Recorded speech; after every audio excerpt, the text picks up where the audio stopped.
Hey, good evening or early morning by the time this thing makes it to the internet. Chief Meteorologist Nick Lilia here, back in behind the set of the WDAM set, our Severe Weather Forecasting Center. It sounds kind of serious, but okay, so it is kind of serious. It's kind of cool back here. We've got a lot of LCD monitors back here. We can kind of take a look at everything that's back in that we kind of use on the back end to produce the news at night. Anyway. Point being, we do have the opportunity for some severe weather on Tuesday, February 2nd, and we're going to do a quick meteorological breakdown as to why and where the worst of it will be. So I'm going to shrink myself down into the corner like I always do, and we are going to start not with instability, but instead with the 300 millibar heights and winds. And like we always do, you got to find yourself where the area of low pressure is, and you can find what's happening back in and around it. So there's your area of low pressure. You've got all of your isobars in here, and on the exit region, we are spreading these isobars apart, which means we are lowering the pressure, easing the pressure gradient in this case, which means you're promoting the lifting of air out ahead of an area of low pressure. So you're going to get some ascent out there. We'll go ahead and leave that all circled up there on that area of low pressure, and we're going to slide down to the 500 millibar relative vorticity map, and this is a measure of where all the energy is.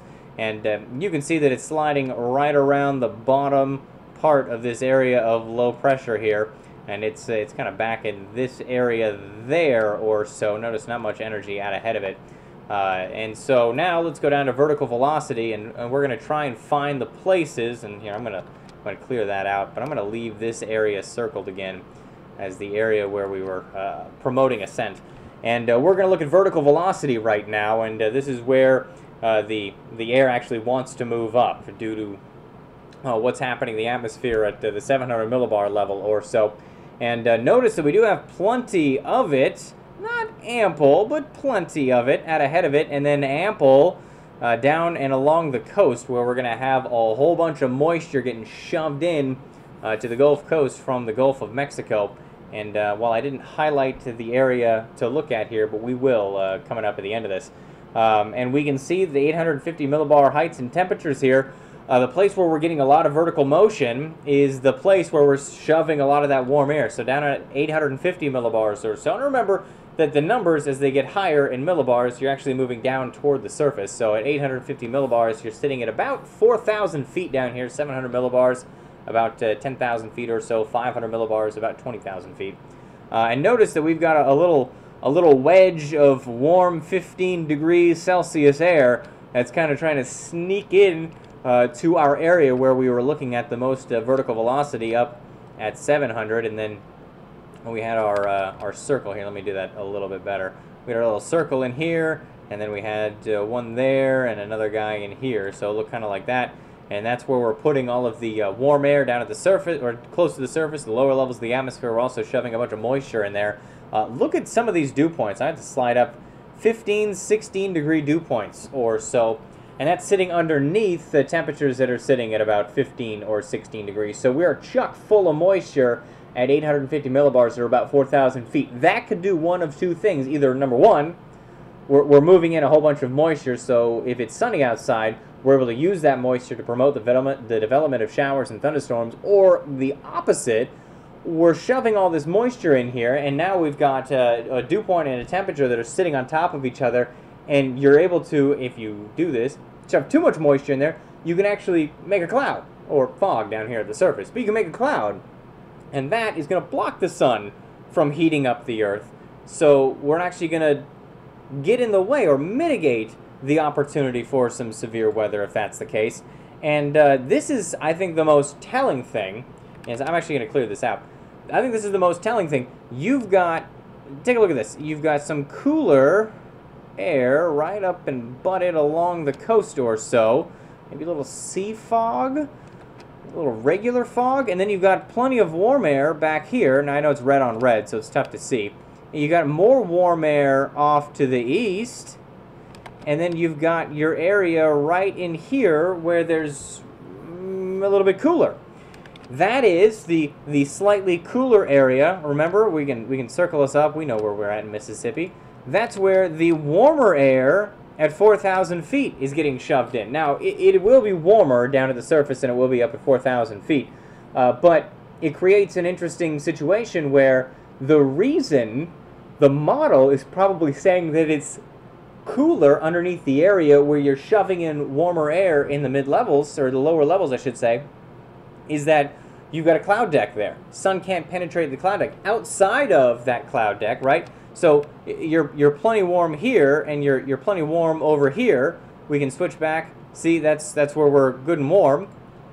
That's areas where there isn't quite as much moisture at about 850 millibars or so. Okay, well, what's the surface dew point? Hey, we're looking at the same thing. Surface dew point, you can go up here, sitting around 60, 70 degrees or so, on top of 60 or 70 degree air. So now we're at a situation where at 4,000 feet, we have the temperature and dew point right on top of each other. Now down at the surface, real close. So we could be talking about some fog in the morning that's trying to stick around as we head into the afternoon, which is what we're looking at here, is about 2 or 3 o'clock in the afternoon. So there's your dew point. Now we can take it over to PWatt. This is how much water there is available to these showers and thunderstorms. Usually I look at PWatt to see what kind of moisture are we looking at in the whole column of air, which then translates and tells us how much rain are we looking at. So if we get a thunderstorm to develop, is it going to be a proficient rain producer? And you could argue anytime you get into the red here, you're going to have a pretty proficient rain producer if you are able to develop showers and thunderstorms. And again, that corresponds to about a 1.5, about 1.5 inches or so. Notice we do have a little sliver down here that gets to about 1.7, 1.8, 1.9. So plenty of water in the air to rain out if we can get showers and thunderstorms to develop. How much instability are we talking about? Well, the wrap, which is what we're looking at here, not a whole lot according to this model. That said, this is a sliver in time from one model, and if you run this back or run this forward a little bit, you do end up with situations where, and we'll see this in a second, where you do end up with instability that is much higher than this. It's just this one sliver in time, we're only looking at 7, 8, 900 or so joules per kilogram. Don't worry about the math. But anytime you get above 500 or so, you're talking about the opportunity for thunderstorms, especially in the winter. You're talking about the development possibly of some severe weather if you have other parameters in place. And I would argue that outside of our 4,000 or 850 millibar, 4,000 feet and down parameters, down to the surface, we're looking pretty good. We had the spreading at 300 millibars of those isobars. We had ascent happening there. It's air that wants to move up. At 500 millibars, we had the low a little far to the north for Mississippi to see severe weather, or real bad severe weather, but nevertheless, the energy was a little far away, but we had some to the north, and I think we've got enough vertical velocity happening at 700 millibars to promote the development of showers and storms. So we're walking through, and we're just doing a checklist, right? We're just running through the checklist. The only thing that didn't match up was 850 millibars and the surface. Here we go with Cape, our instability. Not much there. In the same place, though, we may be able to overcome that lack of instability, end up with a situation where it's low Cape, high shear, where there's plenty of shear available, and you can see on here that anywhere from 40, 50, 60, perhaps approaching 70 knots of shear across parts of Mississippi. In southern Mississippi, it's a little closer to that 40 or 50, northern Mississippi, 60 or 70. And then you can use the two, and you come up with an EHI, and the EHI value is sitting between 0.5 and 1.5 or so. Okay. Now you can look at surface relative or storm relative helicity, excuse me, and you're sitting between 150 and 300 or so at this one particular time. Okay. With all that being said, now we've done our little checklist. We know kind of how the atmosphere is set up. Now what we can do is we can dive in here and we can look at this QT. And this will pop up real quick. And you can see that we have our wind field. Our winds are changing direction and speed as you move up in the atmosphere, right? So here's us down at the surface. Here's up at 400 millibars or so. Here's our 500 millibar. That's what we were just looking at with the winds coming back out of the south and west, out of the south and west, and out of the south. And our temperatures, there's your 850. Remember, temperature and dew point sitting right on top of each other down at the surface. Temperature, dew point, get that a little bit better. Right on top of each other, right on top of each other. One could argue you may have low clouds and fog in here. We do start to see some spreading as you move up. This is why the Cape doesn't look very, very big, because you're sitting out here, your point of free convection. You don't really have much in there. And truly, the temperature at 500 millibars may save us. Oftentimes around here in the winter, if you don't have a temperature line that dives back behind that 10 degree below 0 Celsius line, and that would be that line right there, it's tough to get severe weather going without a lot of heat at the surface. Now, this could be overcome, right? So if we're at 9 degrees below 0, but our temperature line looks a little something like that, a little closer to the surface, we're good and warm, temperature's up around 80 or so, we can then overcome that. Again, you're working on the tilt of the line. The flatter the line, the more unstable you're getting, because you're getting cooler up here and you're getting warmer down here. So that means you're more unstable. And then the flatter the line, so if you're warmer up here and a little cooler down here, it's a little flat. That's a terrible line. It's a little flatter, or a little steeper. Now that's counterintuitive when you think about lapse rates, because we always talk about wanting steep lapse rates, and the lapse rate is the difference in temperature from wherever to wherever. A lot of times we talk about 850 to 500.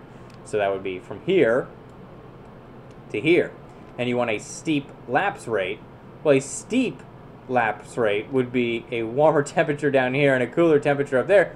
Really, that's not steeper. I know, it's counterintuitive, but nevertheless, just kind of roll with it. Okay, so let's take it over to the severe weather worksheet here. I'll pull this over for you guys, and we can take a peek at what we've got going on with this guy. I'll kind of shrink it down so I don't have to cover up my head here. So now we take all the parameters, and we throw it into a spreadsheet, and it kicks out a lot of great stuff. I've set this up to run a whole bunch of numbers, and as you can see, our 500 millibar temp, if you're not below 10, oftentimes, like I said, you have a tough time getting severe weather going, and we'll see that down on the bottom. But it can be overcome by warm enough air. So at 850, here we go. We're sitting anywhere between 14 and 17 or so. And again, this is for the GFS, for the NAM. We also do it for the RAP, which is the one we were just looking at, the Worf, not the character from Star Trek. The SREF or the SHREF, depending on who you ask, and the HER model. So we've got 6 individual models that we're making kind of an ensemble out of by adding them all together and dividing by however many we have. You take the average of the big 4, that would be the GFS, the NAM, the WRF, and the SREF. You've got the average plus the RAP. So again, the closer we get, because some of these models only look out so far, we're able to pick up each one.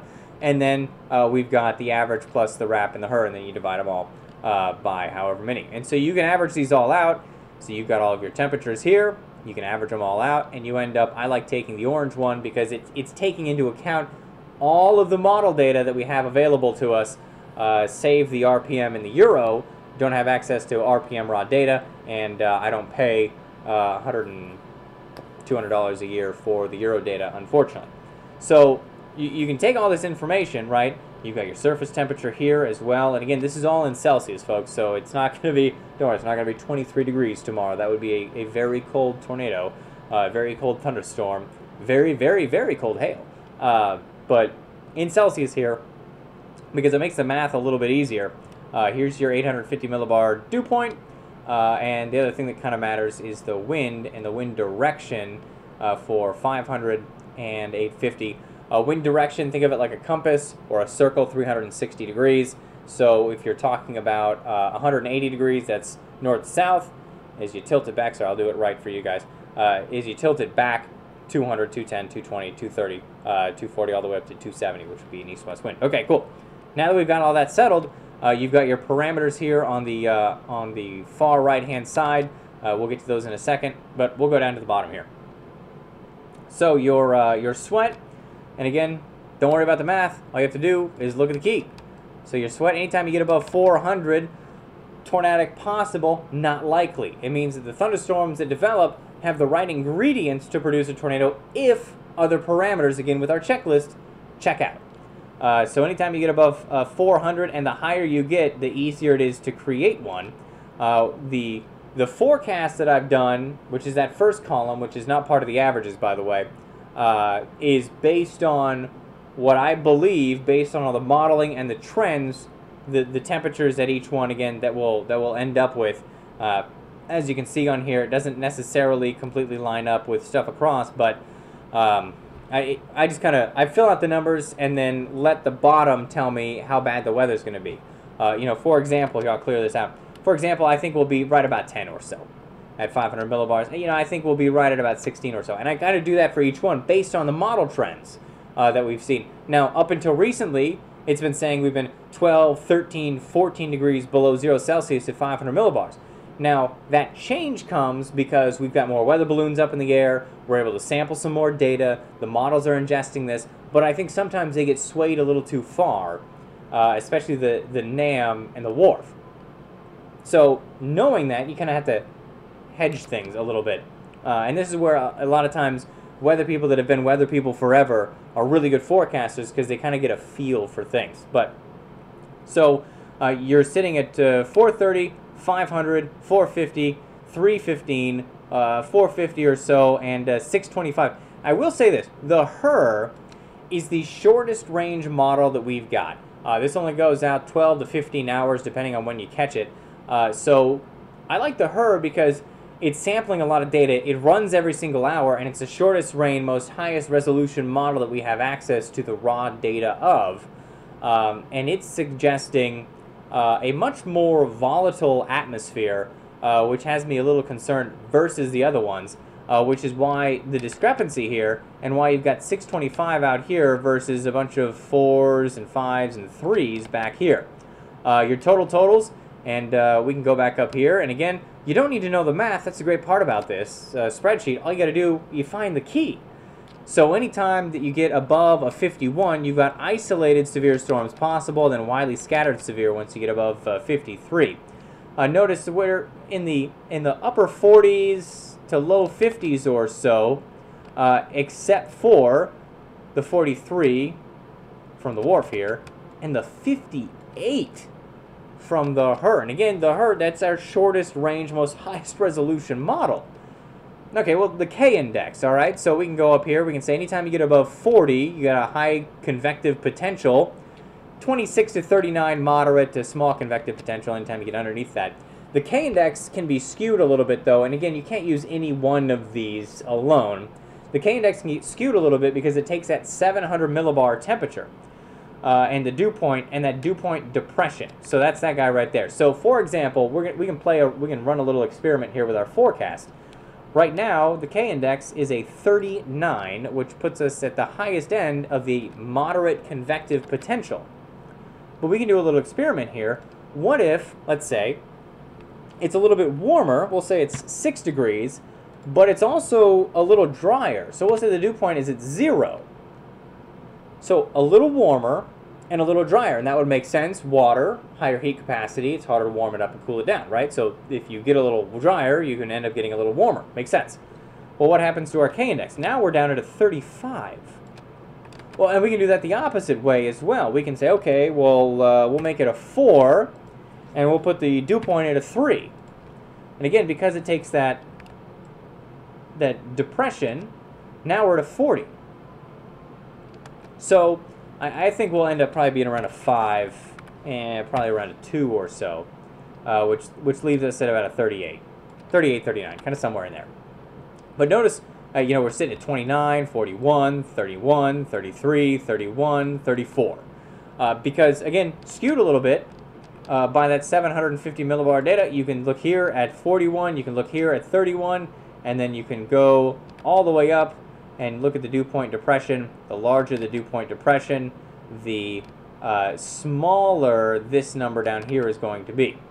And then we can look at the BRN, the shear data here, and this is 26 over 28. So this is cape over shear, and that should be 60, not 20.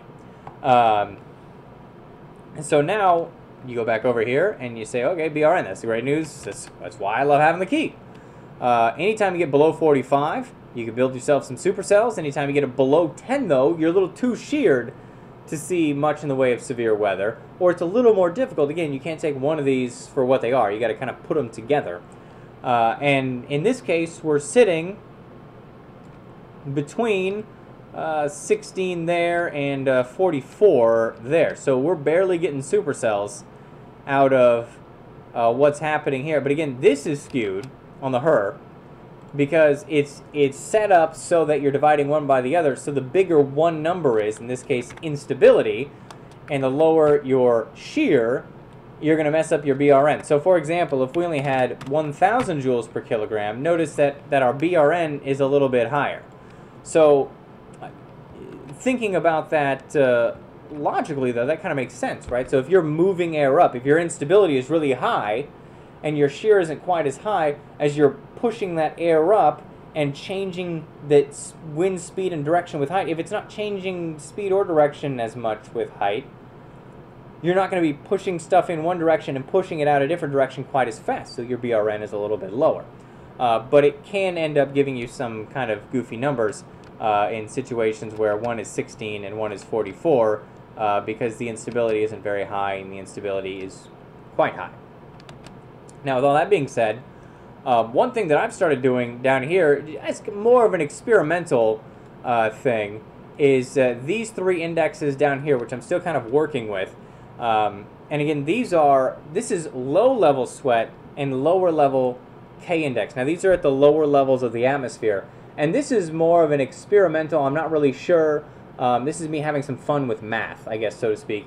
But the thing that I'm looking at here is with that sweat. Now, the sweat overall, remember, is the tornado possible through the entire atmosphere, from 850 up to 500 millibars. And they've done a lot of research here to figure out the optimum number, right? They've written papers, a lot of scientists have went over stuff. In this case, I'm taking from surface to 850. I want that lowest slice of atmosphere, and I want to measure the difference between those two, because the idea is, if it's between 850 and 500 and things are all relative, shouldn't the same thing work from the surface to 850? The idea would be that there is some research out there, and it's kind of loosey-goosey research, still on the fringe, that some stretching at the lower levels can help tornadogenesis. So, looking at this, the idea is, well, how are we looking on sweat at the lowest level? Do we have that stretching? Well, yes, it would appear so. Maybe not as much. Maybe not as much. Certainly not. Maybe not as much. Yes. Again, this is highly experimental. I'm not even sure if it works. I'm just being honest, folks. Then you've got your lower level K-index. And again, this is convective potentials. So what you're working off of is that, again, that difference in relative heights to get vertical motion happening. And anytime, again, convective potential, again, these numbers may not line up, but moderate convective potential here through most of them all the way across the board. Highly experimental. And then a cold season index, which I kind of just threw a bunch of math together and something that I felt like would make sense, comparing a bunch of different things together between CAPE, between shear, helicity, and your sweat, your total totals, and your K-index. And you end up with, anytime you get above 50, you're probably looking at severe potential. Anytime you get above 90, you're looking at a pretty good shot for some severe weather. Anything below 50, it doesn't mean it's a zero chance, but it gets harder and harder the lower and lower you get. So you're right around 50, right around 50. Again, you're a little bit lower here, but again, that makes sense with the lower instability, the lower shear, and you've got some lower totals in here. And then you've got, you know, the HER over here up over 100. So again, highly experimental. I don't put a lot of weight in that, but I thought I'd share it because, you know, math is kind of fun. and you can do a lot of cool stuff with Excel. So again, that's what we're looking at, and I know a lot of you folks are like, well, when is it going to start? That's not necessarily the reason that we do these, or the reason that I do these, isn't necessarily to tell you when things are going to start or end. But here's a look at composite reflectivity at 1 o'clock or so, and notice that we do have showers and thunderstorms across the area. I think we'll probably get going around noon or 1 and linger around all the way through about midnight or 1 o'clock in the morning. I think we've got a 12-hour window for some severe weather as we head through the day on Tuesday.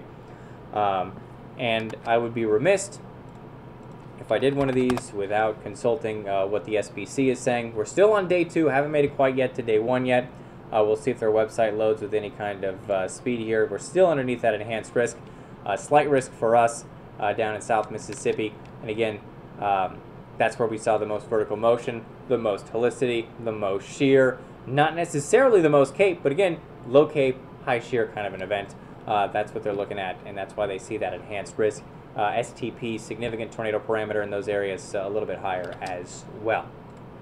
So, with a dry throat, I will bid you adieu. But I hope that was a helpful breakdown into what we're looking at as we head through the day on Tuesday. If you have any questions, of course, you know where to find me.